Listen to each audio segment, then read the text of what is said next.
వల్లీస దేవసేనేశ భక్తపాలన తత్పరా దరహాస ముఖాంభోజ సుబ్రహ్మణ్య నమోస్తుతే.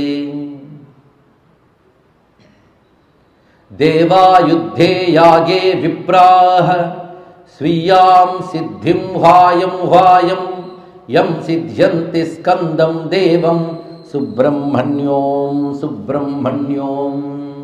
యో వై స్కంద పృష్ఠః శంభోః సత్యం జ్ఞానం బ్రహ్మాద్వైతం ఓంకారార్థం ప్రాహస్మేత్థం సుబ్రహ్మణ్యోం సుబ్రహ్మణ్యోం.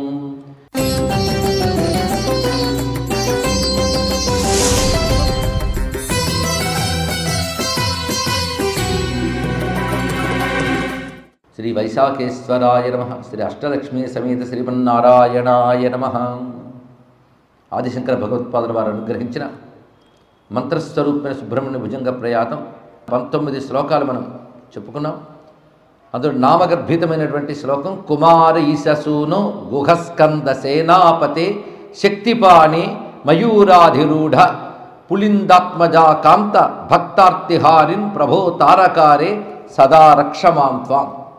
ఇందులో స్వామి యొక్క దివ్యనామములన్నీ నిలిపారు. ఆయన కుమార అంటే కుమారస్వామి పేరు కుమార. దీని గురించి మనం మొదటి రోజు మాట చెప్పుకున్నాం. అందరి చేతో కుమార అని పిలువబడుతున్నాడు ఆయన.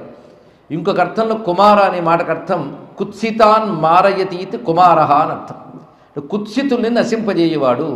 కుత్సితులు అంటే ధర్మ విరుద్ధంగా ఆలోచించేవారు, ధర్మ విరుద్ధంగా పనిచేసేవారిని కుత్సితులు అంటారు. అసుర శక్తులు కుత్సితులు. అలాంటి అసుర శక్తులను కుత్సితులను నశింపజేస్తాడు కనుక కుమార అని పేరు.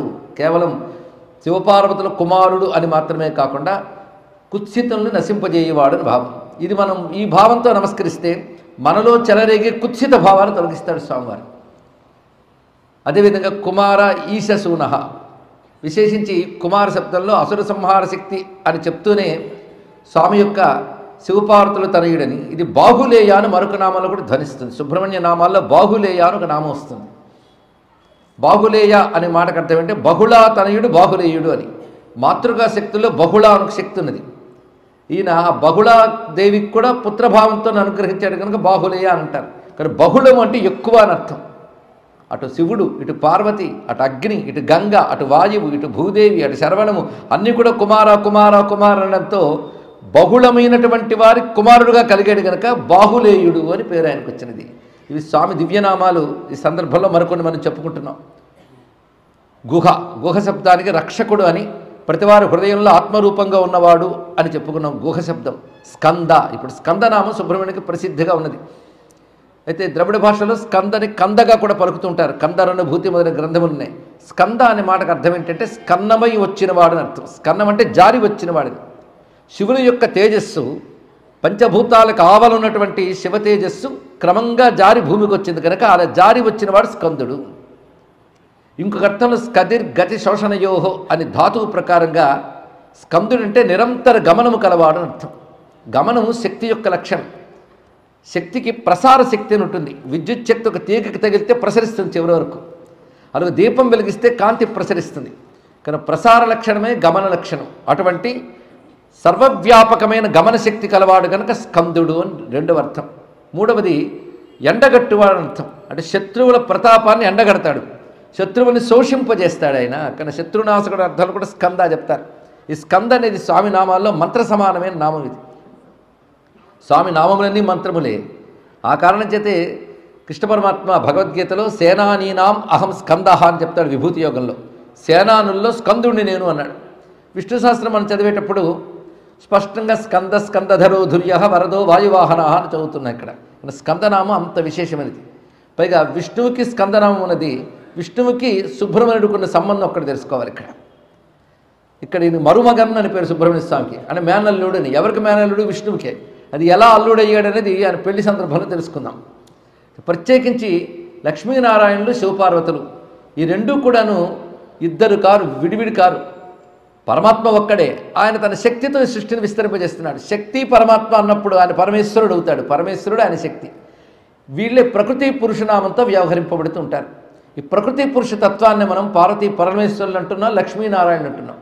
అందుకే స్కంద పురాణం ఒక మాట చెప్తుంది, పురుషో విష్ణురుక్యుక్త శివోవా నామత స్మృత ప్రకృతిశ్చ ఉమాదేవి శ్రీర్వా పద్మనిభేక్షణ తత్సంయోగాత్ అహంకార సచ సేనాపతి గుహ. ఇది స్కంద పురాణంలో ఒక రహస్య శ్లోకం అండి. ఇక్కడ మొదటి చెప్తున్నారు పురుషో విష్ణురుత్యుక్త, పురుషుడు అంటే విష్ణువు లేదా శివోవా నామత స్మృత, శివుడని కూడా అనవచ్చు. ప్రకృతి అంటే ఉమాదేవి శ్రీర్వా, ఉమాదేవి లేదా శ్రీ అంటే లక్ష్మీదేవి. కానీ లక్ష్మీనారాయణులు పార్వతీ పరమేశ్వరులు ఎవరైనా ప్రకృతి పురుషులు. తత్ సంయోగాత్ అహంకార, వాళ్ళ ఇరువురి కలయిక వల్ల అహం అనే భావం పుడుతుందిట.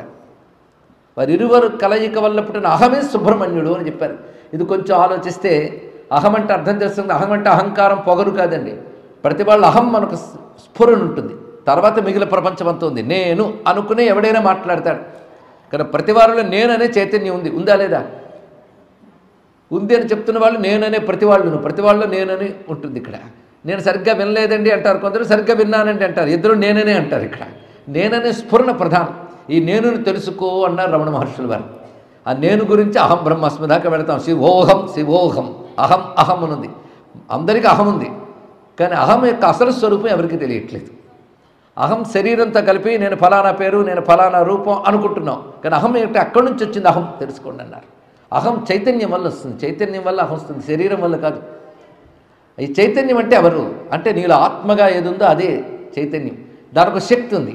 ఎంత శక్తి ఉందంటే నీ ఇంద్రియాలను నడుపుతుంది, నీ ప్రాణాలను నడుపుతుంది. ఆ శక్తి నీ నిర్వాహకం కాదు. కాళ్ళు కదులుతున్నా కనుక నడుస్తున్నావు, కానీ నీకు కనిపించే శక్తి లేదు.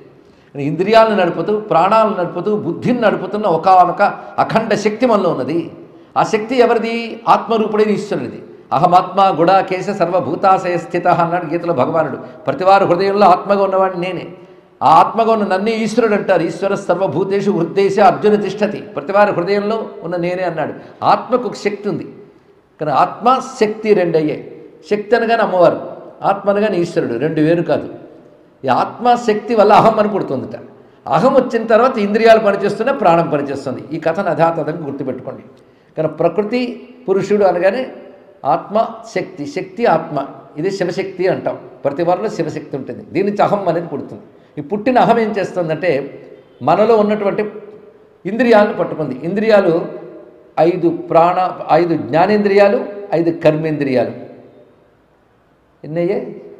10 అయ్యాయి. 5 జ్ఞానేంద్రియాలు, 5 కర్మేంద్రియాలు, వీటితో పాటు 5 ప్రాణాలు, వాటికి ఆధారంగా పంచభూతాలు, పంచతన్మాత్రలు. మొత్తం ఎన్ని అయ్యాయి? ఇవి 25 కాదు, 5 కనుక 5 అయ్యాయి. వీటన్నిటికి కలిపి ఒకటి ఉన్నది. వీటన్నిటితో అహం అని కలుస్తుంది. ఇక్కడ అది అంతఃకరణం అని మనస్సులో ఒకటి ఉంటుంది. మనస్సు అంటే అంతఃకరణమే, బుద్ధి. అదంతా కలిపి ఒకటే అనుకుంది అంతఃకరణం. ఎన్ని అయ్యాయి?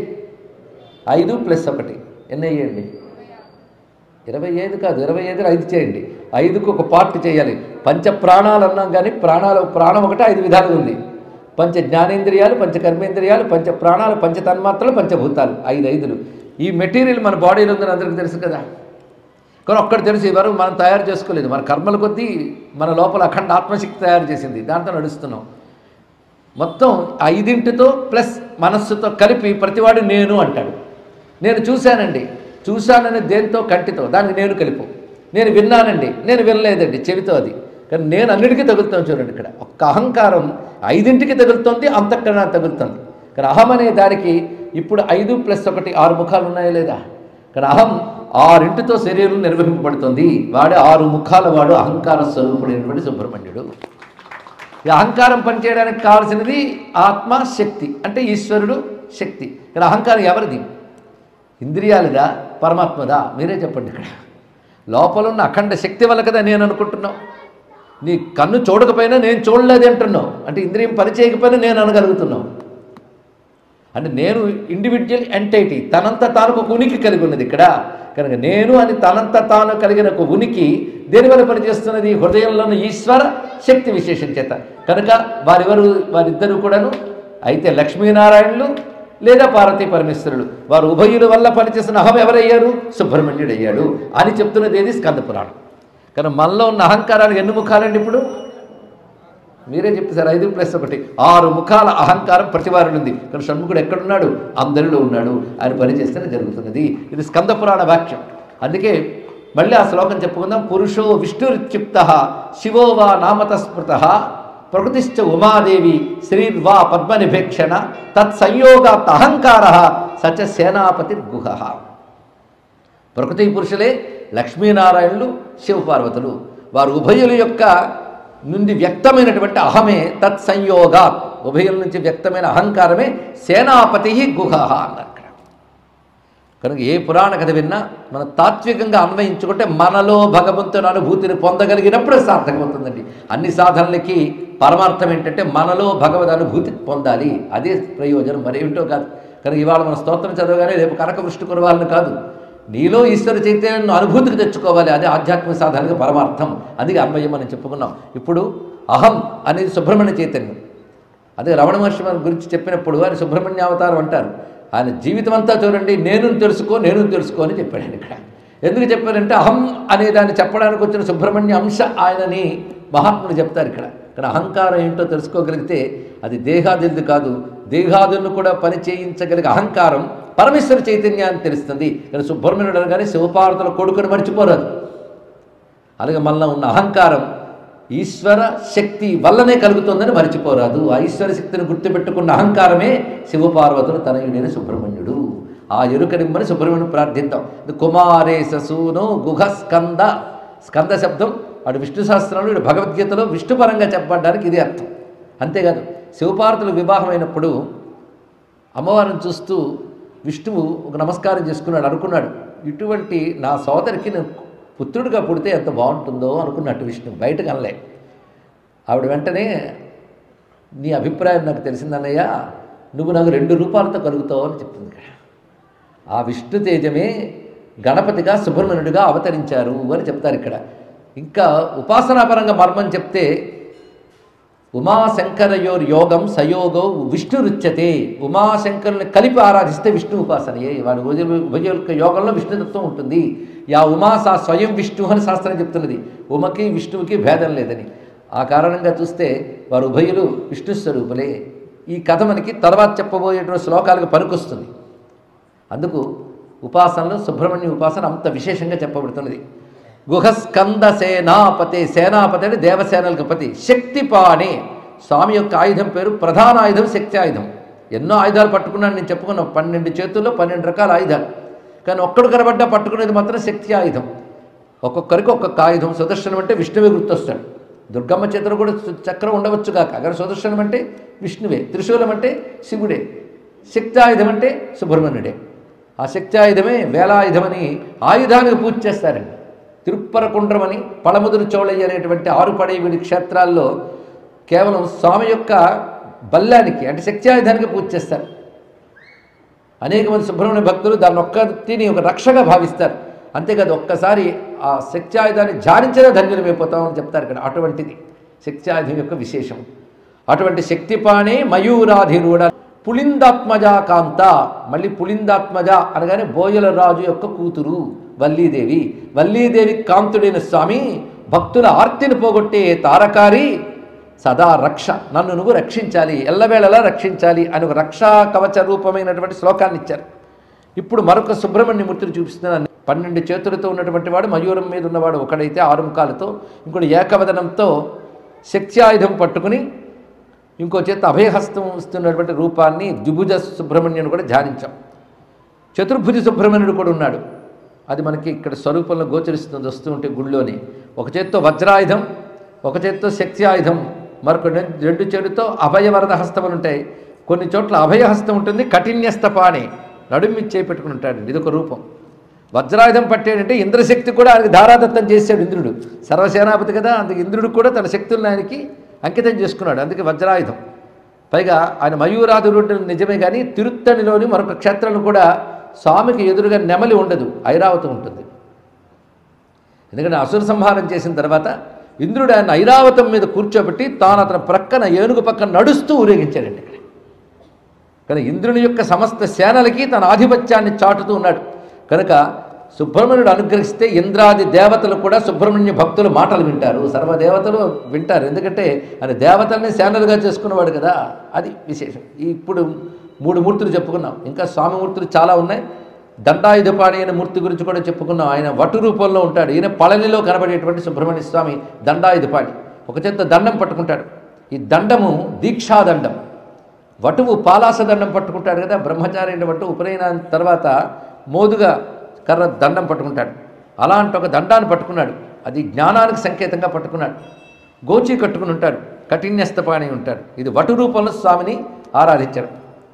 ఈ స్వరూపాన్ని భావిస్తూ చండ పాపహర పాద సేవనం గండ శోభివర కుండలద్వయం దండితాఖిల సురారి మండలం దండపాణి మనిషం విభావయే కామనీయక వినిర్జితాంగజం రామలక్ష్మణక రాంబుజార్చితం కోమలాంగమతి సుందరాకృతిం దండపాణి మనిషం విభావయే అంటూ శ్రీ శ్రీ నృసింహభారతీ స్వామి వారు, అభినవ నృసింహభారతీ స్వామిని శృంగగిరి జగద్గురువులు సుబ్రహ్మణ్య స్తుతిస్తూ ఈ మాట చెప్పారు. ఇక్కడ దండపాణి అనేటువంటి సుబ్రహ్మణ్య స్వామిని, ఇన్ని మూర్తులు ఉన్న స్వామిని ఇవాళ మనం ఒక అందమైన మూర్తిని దర్శిస్తున్నాం. ఇది సోమాస్కందమూర్తి. సోమాస్కందుడు అంటే సాధారణంగా ప్రదోషకాలంలో శివ పూజ చేసేటప్పుడు ఈ మూర్తిని పూజిస్తారు. వృషభవాహనంపై, అందుకే ప్రదోషకాలం వృషభానికి అభిషేకం చేసిన తర్వాత శివునికి పూజించడంలో వృషభవాహనారూఢుడైన శివుని ఆరాధించడం. శివమూర్తుల్లో నటరాజమూర్తి, అర్ధనారీశ్వరమూర్తి, దక్షిణామూర్తి, సోమాస్కందమూర్తి అని 4 ప్రసిద్ధమైన నటరాజ ప్రవచనంలో మనం చెప్పుకున్నాం. సోమాస్కందుడు సా ఉమాస్కందుడు. ఒకవైపు సుబ్రహ్మణ్యుడు ఎలా కూర్చుంటాడంటే పార్వతీపరశుల మధ్యలో కూర్చుని ఉంటాడు. ఆ మూర్తిని ఒక్కసారి ధ్యానిస్తున్నాయి. ధ్యానమాత్రం చేత అనుగ్రహించే గొప్ప రూపం. దాన్ని శంకరులు ఎంత అందంగా భుజంగ ప్రయత్నంలో పెట్టారు. ఈ మూర్తిని మొట్టమొదటి ఉపాసించినటువంటి వాడు, అంటే ఆ మూర్తిని దర్శించి హృదయంలో నిలుపుకున్నవాడు విష్ణువు. ఆయన నుంచి ఇంద్రుడు, ఇంద్రుడి నుంచి గ్రహించినప్పుడు ముచ్చుకుందుడు.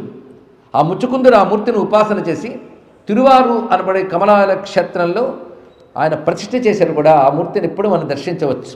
సోమాస్కందమూర్తి ఆయన్ని ఇందులో చూపిస్తున్నాడు. ఇహాయాహి వత్సేతి హస్తాన్ ప్రసార్య ఆహ్వయత్యాదరాత్ శంకరే మాతురంకాత్ సముత్పత్యతాతం శ్రయం తం కుమారం హరాశ్లిష్టగాత్రం భజే బాలమూర్తిం. అంతవరకు అమ్మవారు ఒళ్ళో ఉన్నాడు ఆయన. చిత్రం ఏంటంటే శివుడి నుంచి వచ్చాడు, తర్వాత అమ్మవారి దగ్గరికి వెళ్ళాడు ఆయన. గణపతి అమ్మవారి నుంచి వస్తాడు, శివుడి దగ్గరికి వెళ్తాడు. ఇది చిత్రం ఉంది ఇక్కడ. ఒకడు అమ్మ కొడుకు, ఒకడు అయ్య కొడుకు, కానీ ఇద్దరు అమ్మయ్యల కొడుకే, అందులో సందేహం లేదు. గణపతి అంటే శివుడికి ఎందుకు అంత ఇష్టం అంటే అమ్మవారి నుంచి వచ్చాడండి. సుబ్రహ్మణ్యుడు అంటే అమ్మవారికి ఎందుకు అంత ఇష్టము అంటే అయ్యవారి నుంచి వచ్చాడు. ఇది విశేషం. అమ్మవారి యొక్క జ్ఞానస్తన్య పానం చేతనే సుబ్రహ్మణ్యుడు మహాజ్ఞాని కాగలిగాడు అని చెప్తారు ఇక్కడ.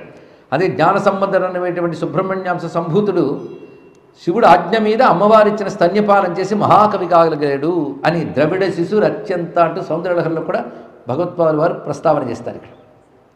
ఇక్కడ స్కందుని ఎంత చక్కగా శివుడు లాలిస్తున్నాడంటే అమ్మవారి ఒళ్ళో ఉన్న స్కందుడి వైపు 2 చేతులు పెట్టి ఇహ యాహి అన్నాడు. ఇహ ఆ యాహి, ఇహ అంటే ఇక్కడికి రా అని 2 చేతులు చాచేట. అమ్మవారి ఒళ్ళో ఉన్న సుబ్రహ్మణ్య స్వామి శివుడు ఇహ యాహి వత్స నన్న ఇలా రా అన్నాడు. అనగానే అమ్మవారి ఒళ్ళో ఉన్న చిన్న కుమారస్వామి హస్తాన్ ప్రసార్య తన 2 చేతులు చాచి నవ్వుతూ శివుడి ఒళ్ళోకి వచ్చాడు ఆయన.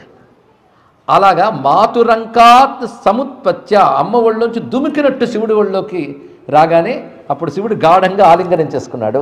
అలా ఆలింగనం చేసుకున్న కుమారస్వామికి నమస్కారము అన్నారు. ఇక్కడ ఎంత దృశ్యాన్ని చూపించారంటే అమ్మ అంకం నుంచి అయ్య అంకంలోకి వచ్చినవాడు. అప్పుడు ఇద్దరూ మనకు గుర్తుంటారు. అలా ఆడుకుంటున్నటువంటి స్కందుడు, సోమాస్కందమూర్తిలో ఉన్న స్కందుడు మనం ఇప్పుడు ధ్యానం చేసుకున్నాం. ఎంత అందమైన శ్లోకం కనుక ఒక్కొక్క శ్లోకం ఒక్కొక్క విశేషాన్ని చూపిస్తున్నది. పైగా ఇక్కడ మొట్టమొదటి వర్ణించినది గణపతిని, రెండవది స్వామి అనుగ్రహం చేతనే పలుకులు వస్తాయన్నాడు, మూడవది ఒక్క శ్లోకంలో ఒక డెన్సిఫైడ్గా వేదముల భావాలను పెట్టాడు. మయూరాధిరూఢం మహావాక్యగూఢం. తర్వాత నుంచి మనల్ని తిరుచెందూరు క్షేత్రానికి తీసుకెళ్ళిపోయి సముద్రం గొప్పతనం, ఆ పర్వతము, గుహలో స్వామి యొక్క దివ్యస్వరూపము దర్శనం చేసిన తర్వాత ఇప్పుడు మనకు సోమాస్కందమూర్తిని చూపించి స్వామి నామాలతో నమస్కారం చేయించారు. ఈ సోమాస్కందమూర్తి చాలా గొప్పగా ఉంది కనుక మరొక్కసారి శ్లోకం విందాం. ఇహాయాహి వత్సేతి హస్తాన్ ప్రసారాహ్వయత్ ఆదరాత్ శంకరే మాతురంకాత్ స్వముత్పత్యతాతం శ్రయం తం కుమారం. అమ్మ ఒళ్ళోంచి సముత్పత్య అలా లేచి తండ్రి ఒళ్ళోకి శ్రయంతం ఆశ్రయించిన కుమారం హరాశ్లిష్ట గాత్రం. స్వామి ఆలింగన భాగ్యాన్ని పొందిన కుమారస్వామికి బాలమూర్తిని భజిస్తున్నాను. తర్వాత 3 శ్లోకముల యందు తాను మరణయాతన గురించి ఆలోచించి మాట్లాడుతున్నారు. ఇక్కడ శంకరుడు రచన ఆయన కోసమని కాదు, సర్వజీవుల ఉద్ధరణ కోసం. ఆయన యోగ పురుషుడు, ఆయనకేమున్నదండి. కానీ జీవితం గడుస్తున్నంతసేపు తెలియదు, కానీ ముగింపు పెద్ద ప్రశ్న. దాని గురించి ఆలోచించి భయపడని అవసరం లేదు, జాగ్రత్త పడవలసిన అవసరం ఉంది. ఇక్కడ నువ్వు ఇన్నాళ్ళు చేసిన జీవిత విధానం యొక్క ప్రభావమే నీ ముగింపులో కనబడుతుంది. ఎవరి జీవితం ధర్మబద్ధంగా యోగబద్ధంగా ఉంటుందో వారి ముగింపును పరమేశ్వరుడు ప్రశాంతంగానే చూస్తాడు. అంటే ప్రతివారు కూడా ఈ జీవితం బాగుండాలని ఎంత కోరుకోవాలో ముగింపు బాగుండాలని అంత చక్కగా కోరుకోవాలండి. 10 మంది ఇంకా ఉన్నాడా అనుకునేటట్టు కాకుండా ఆయన వెళ్ళిపోయాడని బాధపడేటట్టు జీవించగలగాలి. ఆ విధంగా జీవించగలగాలంటే ఇంకో బాధ కాకూడదు, భారం కాకూడదు. అలా వెళ్ళాలని సాధారణ అందరం కోరుకుంటాం, దానికి తగ్గట్టు జీవిస్తున్నామా అనేది ఆలోచించాలి. ఇక్కడ జీవించడంలో మనం శారీరకమైనటువంటి జాగ్రత్తలు ఎన్ని చేసుకున్నప్పటికీ దైవబలాన్ని కూడా సంపాదించే ప్రయత్నం చేయాలి. అందుకే మన వాళ్ళకు జీవన విధానాన్ని ఏర్పాటు చేశారు. ఉదయం లేచిన దగ్గర నుంచి రాత్రి వరకు ఆ బ్రాహ్మీ ముహూర్తం లేవడం, ధ్యానం, యోగం, అనుష్ఠానం, ఈ క్రమశిక్షణ ఏదైతే ఉన్నదో అది శరీరం బాగా ఉన్నంతకాలం నమ్మము, చెయ్యము. తర్వాత అయ్యో చేయలేదు అనుకుంటే ఈ లోపల జీవితం అవుతుంది. ఇక్కడ కనుక సరిగ్గా చేసినట్లయితే ఆయుష్ బాగుంటుందండి. అందుకు ఒక మాట చెప్తాడు భీష్ముడు మహాభారతంలో. అల్పాయుష్కులే చాలామంది వేతన పడుతుంటారు కదా, దేనివల్ల అంటే ఆచారహీనత వల్ల అన్నాడు. కానీ సదాచారం ఉంది, ఆ సదాచారం భగవచ్ఛక్తితో కూడి ఉంటుంది. ఇక్కడ అది కలిగి ఉండాలి. లేదా భగవత్ చరణాగతులను భగవంతుడు తప్పకుండా కాపాడుకుంటాడు. కనుక ఆ సమయం ఎలా ఉండాలి అంటే మళ్ళీ జన్మల్లోకి రాకుండా నువ్వే నాకు స్ఫురించాలి స్వామి, అది నువ్వు నాకు స్ఫురించాలి. సమయంలో నా ముందు నువ్వు ఉండాలి. ఎందుకంటే మరణకాలంలో నీవనుకున్న వాళ్ళు ఒక్కడు నీకు తోడు రాడు, గుర్తుపెట్టుకో. నువ్వు ఎంత ప్రేమగా చూసుకున్నప్పటికీ ఏ ఒక్కడు నిన్ను రక్షించలేడు. ఆ సమయంలో ఎంతో ప్రేమ ఉన్నప్పటికీ పక్కన ఏడవగలడు, కానీ కాపాడగలడా? మరెవరు కాపాడగలరంటే బ్రతుకంతా కొలుచుకున్న నా కుమారస్వామి నన్ను కాపాడాలి అంటున్నారు.